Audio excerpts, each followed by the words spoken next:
We've got James here today. He is a podcast strategist. James, can you tell us a bit about what you do? What's a podcast strategist? Podcast strategist is an entirely made-up job title Okay. that I invented for myself. So most people that do what I do would probably call themselves maybe a podcast producer or a content creator, something like that. So I basically help people that want to start and want to create podcasts, but because I primarily work with businesses and brands rather than enthusiasts, rather than people doing passion projects. Okay. So strategy becomes more important because it's more of a marketing tool than content for the sake of content. So that's where podcast strategist came from. Okay, that maybe was- answers my next question. Oh, okay. Yeah, I was going to ask what's the most exciting projects you've worked on, but you're saying it's less about people with a passion for podcasting and more about the marketing strategy behind it. So. Yeah, that doesn't mean that they're boring. Okay. But it does mean that it's used in podcasting more as a kind of a marketing tool, so part of Okay. a kind of a wider marketing strategy. So I've worked on some really cool projects. Okay. One quite recently that I really enjoyed was working with, and this sounds pretty dull to start with, but bear with me. Okay. So working with a cyber security business, but they specialise in the dark web. And I went into this project thinking I know a bit about the dark web, thinking that's where people like buy drugs and guns and stuff. Yeah. But actually, I knew nothing about the dark web. So that was a really cool project to be part of because I was learning in the same way that the audience will learn when they hear about that. Because I think it's a subject that a lot of people, we all know the dark web exists, but what actually is it and how does it work? And I mean, to me, it where only is it? exists Like, in films and on the television. it is a real thing. That was really cool and something that I kind of think podcasting's brilliant for creating content that people can learn something from, sharing knowledge, answering questions, satisfying a bit of curiosity maybe. Yeah. And that was a really good example, I think, of a project that really did that. A subject that's a bit mysterious. Yeah. It's a little bit not many people probably understand that much Yeah, about and I it. can imagine a lot of people do want to know about it as well, because it Yeah. is this whole other world. I think the other thing with something like that is because it's a bit complex as well. So you could read a blog or some kind of online article or maybe even like a leaflet or something that sort of explains it. But actually hearing people talk about it Yeah. just kind of clicks in our minds that little bit more. It's a bit easier to understand something makes when it more people just real. talk about it, and that's one of the things that I love about podcasting because it's voices. Yeah. It's the old. I always use this analogy that we've all at some point been halfway through an email or a message and Yeah. thought, "Do you know what, I'm just going to ring them because Yeah. it's just easier to get things across with our voice, like the tone that you Exactly. use and stuff like that. But I also think complicated things, you can break them down with your voice that much easier. So that's it's another example of why that project I just thought was just spot on. Yeah, that's so true. I can imagine. Yeah, I think when people talk about things in person, it's that much more personal, isn't it? And Yeah. Right, so what would you say is the key to starting a successful podcast? Should it be the content? Should it be about the guests? What do you need to consider before you set up? Is there any advice you can offer to budding podcasters out there? Well, the really horrible answer to that is all of the above, because I Okay. think there are quite a lot of moving parts. But in terms of kind of where to begin, I'm a big believer that most podcasts are not very good. Right. Okay. So I have a theory that kind of probably 95% of the podcast market is what I call the noise, and that's people that are picking up a microphone, talking about something, but there's no real thought behind what they're trying to achieve. No kind of from it. planning, I mean. So the key thing really is to be in that 5% of people that are really making an impact. Okay. And the the really important thing for me comes back to the reason that I include strategist in my job title is the strategy behind something is really, really important. And I think there's two main questions that people really need clarity on at the beginning of their journey into podcasting. Number one is, what do they want to achieve from it? Yeah. And that's not about how many listeners do they want. That's what is it that they're actually working towards, what they're trying to achieve. So for me, working with businesses, it's a little bit easier because a business has goals anyway, which normally come down to money. They're normally financial goals. But in terms of who they're trying to reach and what their kind of quarterly and annual targets are, that's something that they have clarity on. So from my point of view, then the podcast side of it is more about, well, how can we use audio to help achieve those goals? But the same applies really for anyone in any podcast project, which is, what are you actually looking to achieve? Because for anyone, podcasting takes time, it takes resources. And so when you get 3 months, 6 months, 12 months into doing a podcast, if you're not really clear on what it is that you're trying to achieve from it, you'll just start, you'll kind of reach this point that we call pod fade, where people just start to kind of give up a little bit. So I think being really clear in terms of what you want to achieve is really important. The other, which is probably more important, is who is it that you're trying to talk to? Yeah. So really clearly identifying the audience that you're trying to talk to. People sometimes tend to produce podcasts and produce audio on something that they think is interesting, and then afterwards try and figure out, or who am I going to put that in front of? And it really needs to be the other way around. So you really need clarity on who the audience is, and you can work backwards from that point.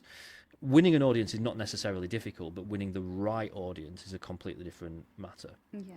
So working with businesses again, it's entirely possible that I could help a business create a podcast that does win an audience, but they're not potential customers, they're not potential clients. So what's the point? It would be much better to win an audience of 100 people who are in tune with what that business does than 500 people that don't really care, who are just numbers, they're just ticks on a page. There's no real point to that. So they're the two key things for me in any project at the beginning, is get real clarity on, what do you actually want to achieve from it? Yeah. And number two, who is it that you're trying to talk to? Sounds like really good advice. Obviously, you've got to do a lot of planning.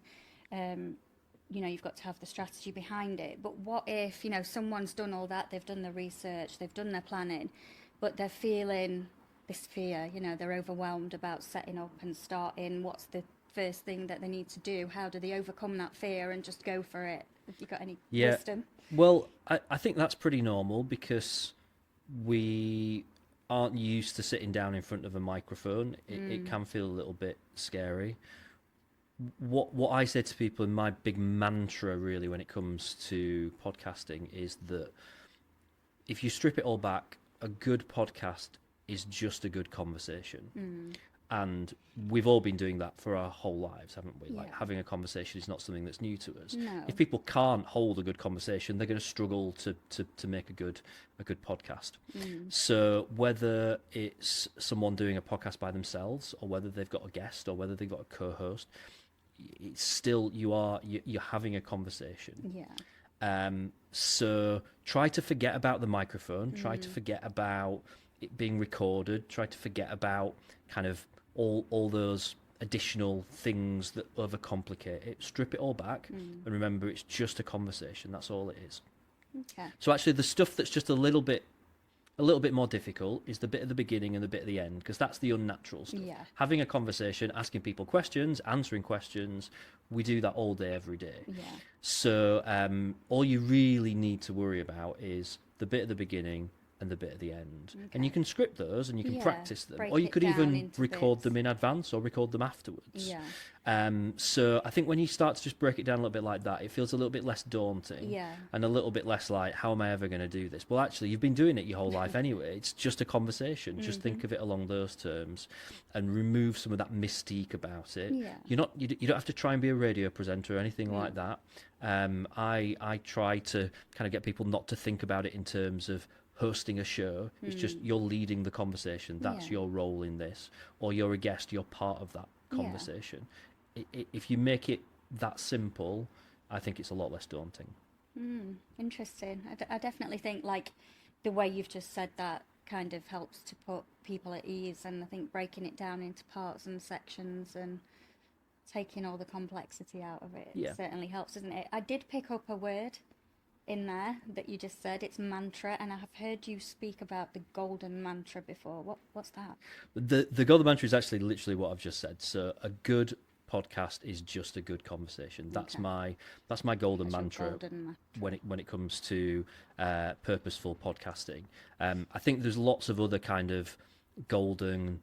I call them golden rules, and I'm not sure rules is a great word to use in any sort Yeah. of industry, because really there aren't any rules in podcasting. Yeah, But there's especially good in there's like good this practice. kind of industry, Yeah. you know. I think but- there's things that are really worth people doing, and I'll not go into them now, but if anyone does want to kind of chat about that, I'm always up for having those kind of conversations and stuff like that. But my golden mantra, I think, as I just said, when you strip it all back, it is just about having a good conversation. And we Yeah. can all do that. We can all manage that. Yeah, exactly. I think that's really good advice again.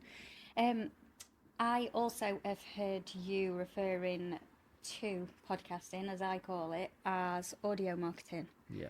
What's that about? Why do you not use the term podcasting? I mean, essentially, it is one and the same. Now, I think that, podcasting as an industry now is of a size where it's fairly big. It's fairly big. And so that means that there's kind of little subgenres within podcasting that are starting to appear.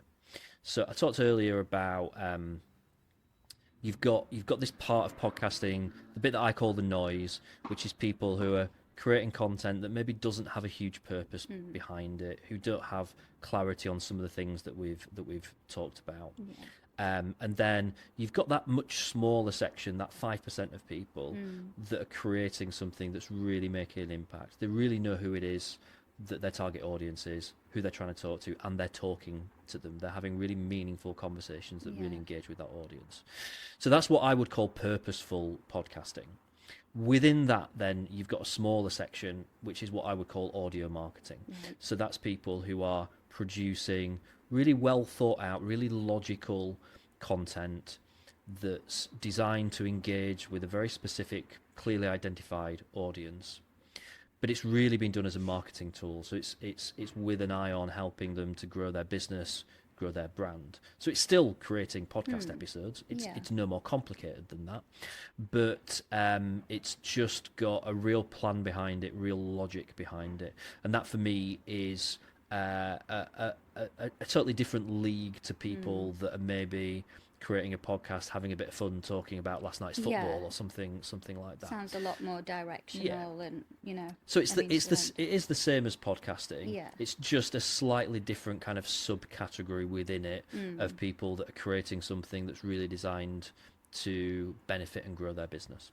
Okay. So I've got one last question for you. Okay. Is there anything that you are working on at the moment that you'd like to share with us? Exciting projects? I've got some interesting client stuff that I'm working on that I probably can't mention at the moment. But what I would mention is this year I have actually relaunched my own purposeful podcast, which is a podcast called Steel City Business, which actually is about 4 years old. It was originally something that I launched before COVID. It didn't survive lockdown because I was very specific in wanting it to be an in-person podcast, so it didn't work for me kind of moving it to being a remote podcast. And then I forgot all about it, and then this year came back to that and relaunched that. So that is a podcast that is about the business scene within Sheffield, Steel City Business it's called, and it's meeting business owners, people with a really interesting story to tell about their journey into business and what they're working on at the moment. So that is particularly for people based in Sheffield that are interested in finding out a little bit more about some of the stuff that's happening within the business world. I'm having a lot of fun and really enjoying kind of creating episodes for that at the moment. That's amazing. So where can we go to listen to that? So it's in any of the podcast apps if you search for Steel City Business, or steelcity.business is the website, and you can listen to all the episodes there. Brilliant. We'll have a look. And you on all the socials as well, can we? Mainly LinkedIn, yeah. LinkedIn, Obviously, it is quite businessy, so YouTube channel. LinkedIn. There is a YouTube channel as well, yeah. Oh, brilliant. Thank you. I have actually got one more, just little question, I promise. Okay. What have you been doing? What's the sling? All right. Okay. So I came off a bike a couple of weeks ago. This Oh, is rite of passage as a cyclist in Sheffield. I got the wheels caught in a tram track, and went flying, and so currently have a fractured collarbone, oh which bless. sounds a lot Sounds more painful than painful. actually it is. I think all things considered, I got away quite lightly. No. So yeah, I'm just at the moment going around in a sling, getting lots of Yeah, sympathy from yeah, people. I bet. Yeah. You're just wearing it for the sympathy, aren't you? Absolutely. Yeah. Yeah. Oh, well, I hope that heals soon. Thank you. Thank you so much for coming on to our podcast today. No problem at all. Thank you for having me. You're welcome.